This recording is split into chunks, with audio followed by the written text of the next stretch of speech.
Hello and welcome to the Naked Parent Podcast. My name is Chad Ratliff and I am your host.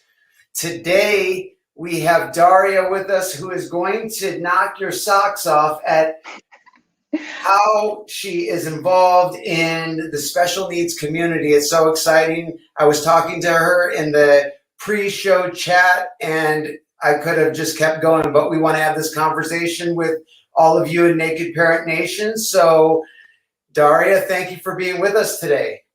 Thank you. Thank you for inviting me. My Let pleasure. me tell Naked Parent Nation a little bit about your background, and then you can go in depth with it. But you have an 11-and-a-half-year-old son who is autistic, and so that makes you a full-time mom. You also make products for special needs education, and you can find those products at littleheroes.hk. And we'll put that in the show notes so that people can find those products. They are visual learning aids, visual schedules, and more.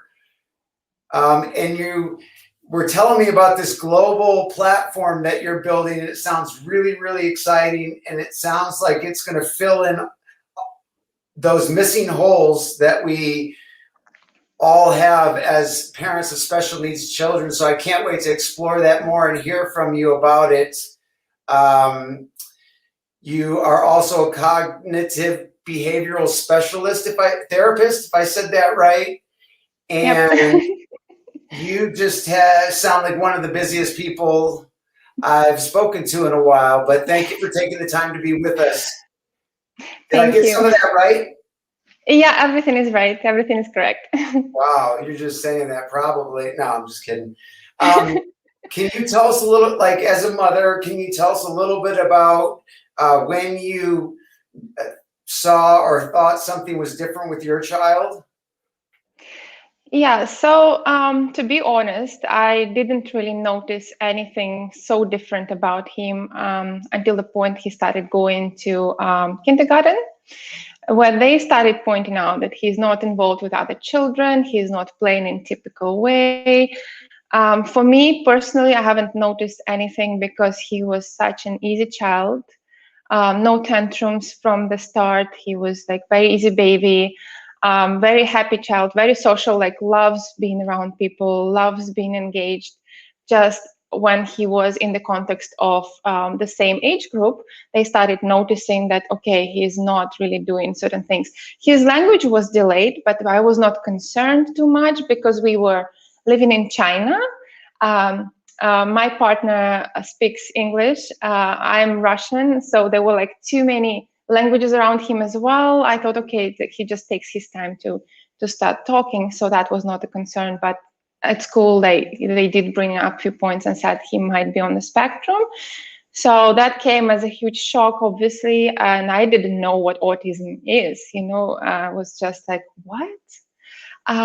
So yeah, and then we had to get him officially diagnosed, and they did confirm that he has autism, and that was a devastating moment in my life. But yeah, that's how it happened. So correct me if I'm wrong, but you entered professionally into this sort of industry after finding out about your son, or you were in the industry before? No, I was working actually in very different industry. I was working in telecom and in the customer service. So that was a very different industry for me. I started developing skills to now enter this as a professional from the experience of working with my child, because when he was diagnosed in China, well, he was not diagnosed in China, he was diagnosed outside of China, because in China, there is absolutely, at that time especially, there was absolutely no support. He was about 3 years old when he got diagnosed, and no specialists, no therapists, no psychologist who could actually support me and help me. So what I was left with is being stuck with my child with the diagnosis and not knowing where to go and what to do. So I had to get trained by other people and start working with him myself as a therapist, you would say, as a teacher, as everything he needed at that point of time. So that gave me a lot of experience and a lot of knowledge, because I had to read so many books, so many websites, so much information to actually understand how I could help and support my child. Yes. So can you tell me a little bit about the moment you kind of heard or, got diagnosed? You said it was devastating. How long did that last for you? Like the devastation phase? Yeah, well, didn't last too long because I had to step in and start doing something about it. But I think I took about a couple of months to actually process it and start becoming more comfortable with the diagnosis, because before, of course, it was still like a phase of denial for me. For maybe a couple of months, I was like, no, that can't be true. That's okay if he's like this different, like that different. Maybe he's just a different child, but there's nothing wrong with him. So that took some time for me. And of course, I was going through a lot of personal crisis. I think in a lot of cases, what we don't realize as parents, that when we are given the diagnosis, we take it very personally. We like, oh, how could that happen to me? Oh, like, why did it happen to me? We start asking all these questions, which absolutely make no sense, right? So I think that was the phase of like, what did I do wrong? Ways like, I was trying to find fault in myself. That's something that I did, it's something maybe that I neglected as a parent. But then slowly, of course, once you learn more, you understand that there is nothing you can do, and the only thing you can do is to support your child the best you can. Absolutely. Absolutely. Yeah.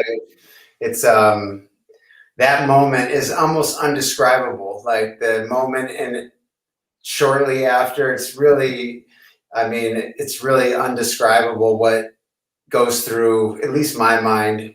And I feel like for many others, it's the same as well. So, was there, what do you wish you knew then that you know now? Is there anything that stands out that would have really helped you if you knew what you know now then?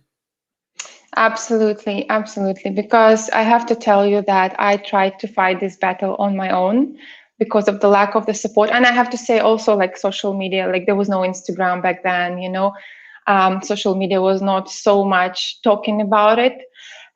So I felt very isolated, and I wish at that point I knew that I needed help myself as much as my child needed support and help. Like, same way as like we think he needs therapists to help him, like as a parent we also need support. Let's say maybe some counselor who can talk us through certain feelings and emotions that we are coping with.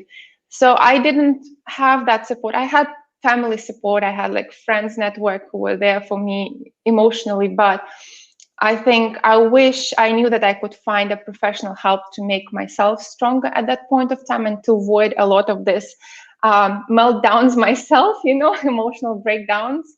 Absolutely. That was very devastating for many years. Like I was going like up and down emotionally, trying to keep it together and then collapsing. And yeah, I wish back then I just had an opportunity to understand this, that I can reach out to someone else and get the help that I need to then be able to help my child as well in a better way.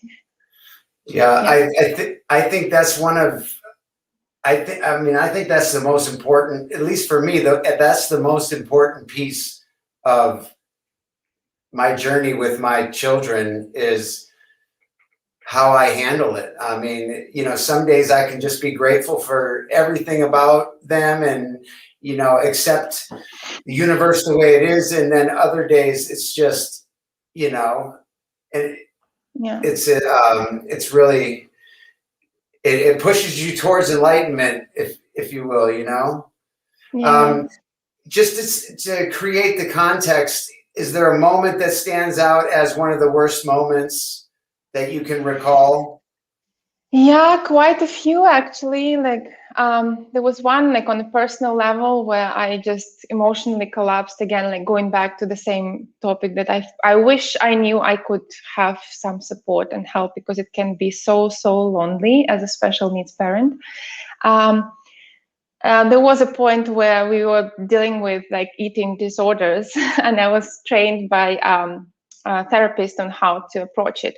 And I tried the approach, and obviously my son was getting frustrated and acting out and throwing tantrums. And it reached to the point of like 5 tantrums a day, 6 tantrums a day, not sleeping properly. I was exhausted emotionally, physically, mentally, you know. And at some point where he was throwing tantrum and throwing food around the house, you know, and like just rebelling against me, I just collapsed, you know. I locked myself in the room because I was crying, and I didn't want him to see that I'm feeling weak, but I just locked myself in the room, and I was just crying for like, I think 30-40 minutes nonstop, from like just not being able to handle it anymore, like thinking like, okay, where is the end of it, you know.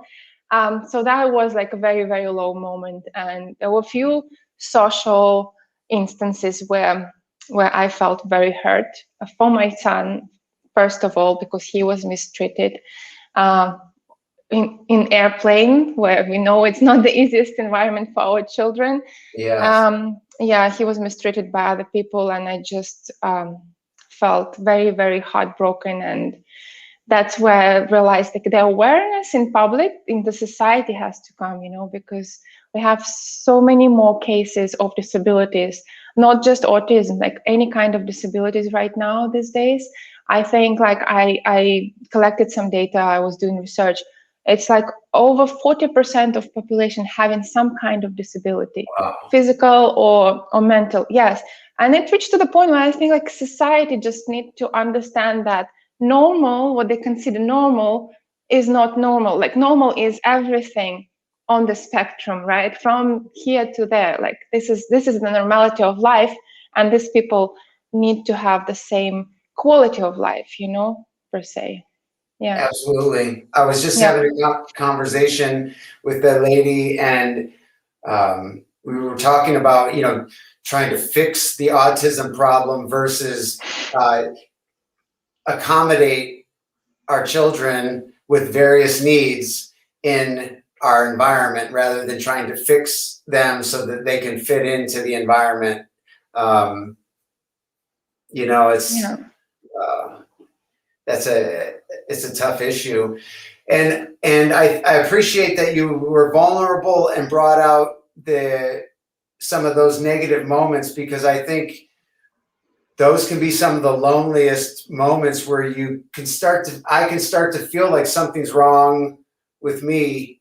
And I think it's comforting for me to hear other people having similar experiences, and then seeing that they've overcome them and, you know, survived and thrived. Still overcoming in many ways. Yeah. Yeah. But it sounds like you're in a different place than you were then. Is that correct or not correct?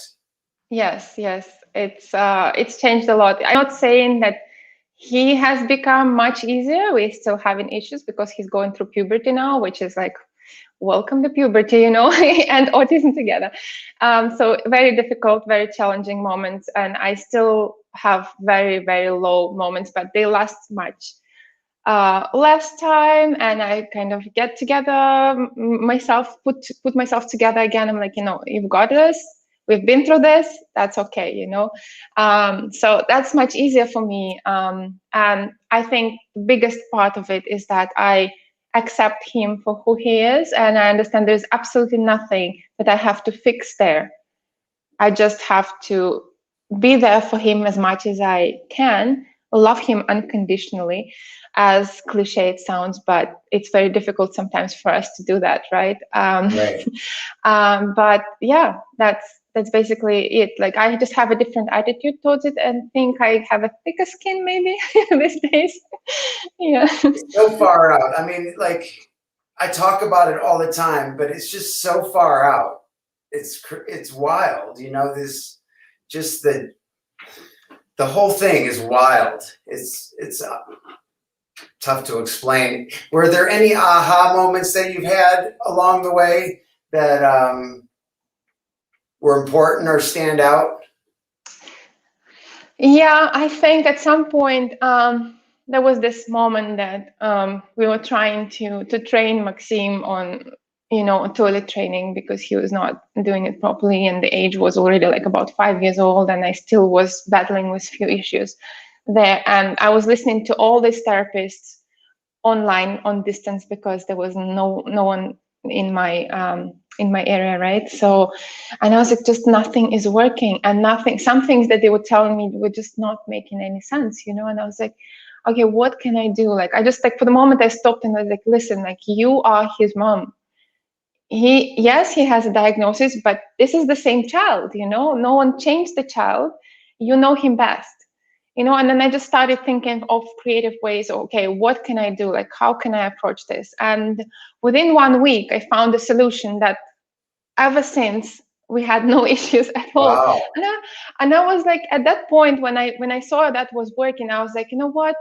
Yes, it's very good to have a support that you need. It's very good to have the network around you, but you don't have to always rely on that only. Like, you always have to remember that intuitively as a parent, you know the truth, and sometimes this like over-information, overflow of like emotions and frustrations at the same time, because you're dealing with the matter, right? They take you away from just like a very basic, simple truth, So that was very good moment for me to realize, like, listen, like, you know him best. You can figure it out. So that was a big one. That's great guidance. Yeah. Trust your gut. Trust your gut. You're the parent. And Yeah. yeah. So what's something that you're excited about on your journey with your son? Movie? Is there anything on the horizon that you're excited about, or is there something that you're working on that you're excited about with him? Well, to be honest, I'm just excited about the fact that he has pushed me to grow so much, and he has pushed me to get out of my comfort zone, or out of my like pre-learned concepts of how things should be, or how parenting should be, or how the child should behave, or all of those things. He just pushed me so much, without knowing it, of course, but stepping out of that and learning the new ways, and understanding that life is not as black and white. Yeah, I'm still on my learning journey with him, because he's growing and I'm growing with him. So that's very exciting. Every day there's something new. Yeah, that's like, I think learning new ways with him always is exciting. I mean, on that same note, is there any specific things that you can share that you're doing for your own well-being? How do you care for yourself? Yeah, that's also one of the important things that I meant to bring up. That at some point when I was working with therapist, she told me one very, very simple truth that I still carry with me until now, and I still go back to that when I get like overwhelmed and frustrated. She told me, make sure that every day, at least like 30 to 60 minutes, you do something for yourself. It's not selfish, it's your self-care. And whatever it is, either it's like even getting on call with your old friend, and just emotionally feeling better, or reading a book, or painting, or whatever it is that you're doing, but just for yourself, taking time for yourself out of the day. It's not that much time, but you have to make an effort. And I was like, make an effort, at that time it sounded to me so ridiculous. But of course, over time, I started understanding that you get caught up with being a parent, and being a therapist, and being a friend, and being a teacher for your child, everything, that you forget about yourself. And then you have a partner as well to make happy. Like, you come last. And this is where you have to make an effort, like actually like schedule it in your diary, saying that, okay, today I'm just going to do like some exercise. This is going to make me feel better. Tomorrow, maybe I'm just going to listen to my favorite music, or I'm just going to watch a movie. Like, actually every day doing something different, maybe, but just for yourself. That's like really, really important. I think that's one of the most important things that parents forget. And this is where we burn out, and this is where we go into depression and anxiety and all of that stuff. I think that's a great point. And have you, since you got that suggestion, do you currently take time out for yourself? Is that something that you're, do you see a difference? Does it make a difference for you? Yeah, it's definitely one of my priorities these days, and sometimes it's just as simple as going at the sunset time and watching the sunset, because we're in such a beautiful location in Bali. But sometimes I forget where I live, so just being mindful and taking the time out to just appreciate where I am and what's happening around me, and just calming myself down and detaching from everything that I have to do, that's very important. But also I'm very much into yoga, and I'm also offering yoga for people with disabilities, physical and mental disabilities. That's a different subject, but at the same time, I understand how important it is to sometimes just sit for 15 minutes and meditate. Sometimes your mind is not allowing you to just relax, but then even acknowledging what's happening in your head and how busy it is for those 15 minutes in the morning or in the night is really, really important. And it brings me down to this mindful approach of understanding that, listen, you need to do more for yourself in order to be able to provide support and help to people around you. It's like one of my favorite quotes, also saying, you can't pour from an empty glass, Mhm. and that spoke to me so much. I was like, I'm trying to do so much. It's like giving. Like, okay, who's going to fill up the glass? No one will, and except for me, right? So I have to really be understanding of that fact. And that's why every day I try to do something. Not all the days I succeed. Sometimes I'm just like, I'm too lazy to do anything for myself right now, but or too tired. But yeah, that's how it works for me these days. That's great. My kids, my typical kids, it's to the point now where they like make room to support dad with his personal time, because the dad that they get after that is so much better than Yeah, the dad without that. So yeah. that's how I know it's really, really important. Are you up for kind of a lightning round of one word to one sentence answers on a few questions? Yeah, sure. Oh, all right. What's the best advice you have received? There's self-care advice. Like I said, spending some time, whatever time you can cut out, just to give yourself. Yeah. And we talked about this. Share a personal habit that contributes to your success. Definitely for me, it's mindfulness and meditation. Like when I take a moment to step back and just go within, and just recharge that space, of understanding what's going on inside me, the feelings, the emotions. I think definitely that part, yoga, meditation is the one for me. Very important. Do Yeah. you have any top resources or recommendations for other parents?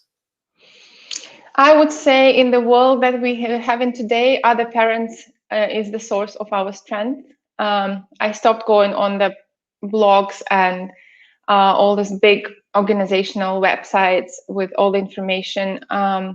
Connecting to parents with the similar experiences is the source that can actually ultimately nourish you. Well, and we also have some other resources that we can put in the show notes that are projects that you're working Right. on. So Right. don't forget about those. What No. what's next on your list that you want to add for your individual well-being? What have you been wanting to get to for a while? I think I've stopped being adventurous enough. So I think that's very important. The playfulness and being adventurous is very important, especially in raising our kids and showing them that life is joyful. And I've not done that in a while. Even just taking small trips or doing small picnics outside, something that's fun, simple, but brings out more joy, and more connection. Yeah, that's on my list. I have to make an effort to do that. That sounds Yeah. great. I like to do the same. What's one thing you think would improve your life if you did it or had it? Sorry, the connection broke a little bit. What was the question? Yeah, what's one thing you think would improve your life if you did it or had it? Is there anything that would improve your life? I think well, I'm in a very difficult place again. I'm not making my life easy. China was difficult, but Indonesia is also not exactly the place for special needs. So I wish there were more specialists around to support us on this journey. But Thank goodness they have you. Thanks. Thank you. And I really appreciate you taking the time today and sort of wrapping up. What would be the guidance that you would give to other parents out there? Is there something that stands out for you? Which we have kind of talked about. Maybe is there another piece of guidance that you have other than the well-being one? For me, like I said, I also mentioned that special needs parenting can be really, really lonely because you can't really connect easily with the society and the community. And I think this is the biggest issue where we also fall back and we also get discouraged. So I think my advice or my suggestion would be to start creating a support system for yourself besides therapists, besides medical providers and whoever it is, but like socially, even like on Instagram, I have so many parents who are just reaching out to me, sending me a message saying, hey, you're doing such a great job. And once I get back to them, we just actually build a personal connection where they don't feel lonely anymore. We get on calls sometimes and I talk to people that I have never met in my life, but they're telling me their personal problems and we go through this, we talk through it, and then they start feeling better. They send me pictures then later of like their child feeling better and them actually being happier. I think that's very, very important piece for us, especially in this crazy world when we are so isolated nowadays, to just reach out to other people and let them know that you are struggling. And there will be so many out there to support you. That's very important. Yeah. So I want to thank you because you gave so much value today and inspired me to work on some of these areas, because I know from experience that a lot of these things that we talked about like make a drastic improvement in our lives. So I'd love to connect with you in the future and just kind of hear an update. And I want to thank you for taking the time today. Thank you so much for your time too. It was a pleasure. You have a wonderful day or night or whatever the time zone difference is. Yeah, morning here. Morning. You have a wonderful day. Bye. You too. Bye. Bye.